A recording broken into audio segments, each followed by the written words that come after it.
হিন্দুদের বাড়ি ভাঙ্গা এইগুলা পাহারা দিতে প্রতিদিন ফজরের সময় ঘুমাই, 8টার সময় আবার উঠি। তো এইভাবে এখনো শরীর চলতেছে, শরীর চলে না, কথা বলতে পারি না। কিন্তু আজকে একটা সংগঠনের প্রতিষ্ঠা বার্ষিকী, ফোনে ফোনে বলার যে একটা মেসেজটা সবার উদ্দেশ্যে দেওয়া যায়, অনেকেই শুনবে।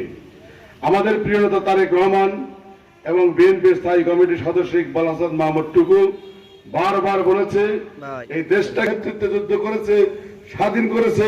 সেই স্বাধীনতাকে এই মুজিব কেড়ে নিয়েছিল, কেড়ে নিয়ে যারা ভারতে পালিয়েছিল তাদেরকে বাংলাদেশে এনে প্রকৃত মুক্তিযোদ্ধাদেরকে রাজাকার বানিয়ে, আর আওয়ামী লীগের যারা রাজাকার তারাই করেছিল মুক্তিযুদ্ধ, তাদেরকে সার্টিফিকেট দিয়ে আজকে বাংলাদেশের চোর লুচ্চা বম্বাইয়ের এই ছাত্রলীগের গুন্ডাদের বিভিন্ন প্রতিষ্ঠানে পুলিশে প্রশাসনে বিভিন্ন জায়গায় বসিয়ে A to Z পর্যন্ত দুর্নীতি করেছে। আজকে প্রথম আলো রিপোর্টে আপনারা দেখতে পেয়েছেন অনেক পুলিশ চাকরিতে যোগদান করে নাই। এই পুলিশ কারা? এই পুলিশ কিন্তু বাংলাদেশের পুলিশ না, এই পুলিশ ইন্ডিয়া থেকে নিয়েছিল বাংলাদেশের সাধারণ মানুষকে গুলি দেওয়ার জন্য। আজকে সেই জন্য সেই পুলিশকে আর খুঁজে পাওয়া যাচ্ছে না।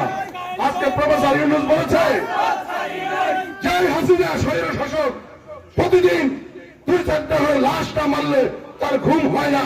সেই কারণেই প্রফেসর ইউনূস প্রধান উপদেষ্টা বলেছে কোন ব্যক্তি পরিবারের শোক কখনো রাষ্ট্রীয় শোক হতে পারে না। সেই কারণেই 15 আগস্ট রাষ্ট্রীয় শোক বাতিল করে দিয়েছে।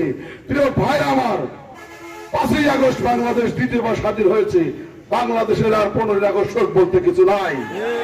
15 আগস্টে শেখ মুজিবকে হত্যার পরে বাংলাদেশের মিষ্টির দোকানে মিষ্টি পাওয়া যায় নাই।